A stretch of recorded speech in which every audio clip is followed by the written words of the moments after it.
Hello cuties, welcome back to my channel Java bestie. మనం ఇప్పటి వరకు బేసిక్ ప్రోగ్రామింగ్ కాన్సెప్ట్స్ నేర్చుకున్నాం.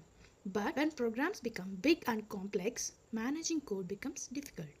అప్పుడు మనకి హెల్ప్ చేయడానికి వస్తుంది ఈ ఊప్స్ కాన్సెప్ట్.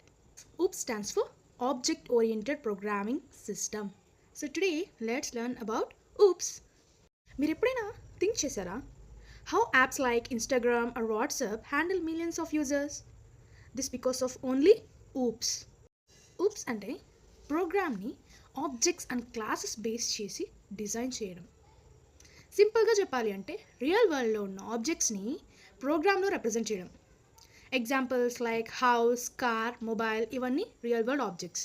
అలానే ప్రోగ్రామ్లో కూడా ఆబ్జెక్ట్స్ క్రియేట్ చేసి వర్క్ చేస్తాం. మనం ఊప్స్ని ఎందుకు యూజ్ చేస్తామంటే ఊప్స్ యూజ్ చేయడం వల్ల కోడ్ నీట్గా ఉంటుంది, ఈజీగా అండర్స్టాండ్ అవుతుంది, రీయూస్ చేసుకోవచ్చు. అంటే ఒక దగ్గర రాసిన కోడ్ ఇంకొక దగ్గర రీయూస్ చేయొచ్చు. మళ్ళీ అది రిపీటివ్గా రాయకుండా మనం వేరే దగ్గర ఉన్న కోడ్ని యూజ్ చేసుకోవచ్చు. అండ్ లార్జ్ ప్రోగ్రామ్స్ని ఈజీగా మేనేజ్ చేయొచ్చు.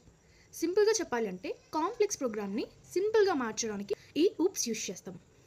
There are 4 main principles in OOPs and these are also called as OOPs paradigms. They are encapsulation, inheritance, polymorphism and abstraction. ఈ కాన్సెప్ట్స్ని యూజ్ చేసి మనం పవర్ఫుల్ ప్రోగ్రామ్స్ బిల్డ్ చేయొచ్చు. రియల్ టైమ్ ఎగ్జాంపుల్ కిందకి మనం mobile phone తీసుకుందాం.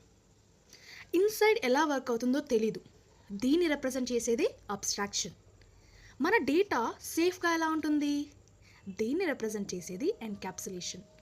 Old features నుంచి new features వస్తాయి, దీన్ని ఇన్హెరిటెన్స్ రిప్రజెంట్ చేస్తుంది.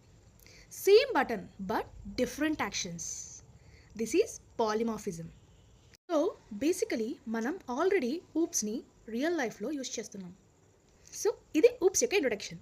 నెక్స్ట్ వీడియోలో మనం ఈ 4 పారాడిగ్మ్స్ని డీటెయిల్గా చూద్దాం. Okay, do like, share and follow to Java bestie. మళ్ళీ రేపు వీడియోలో కలుద్దాం. Until then, bye bye.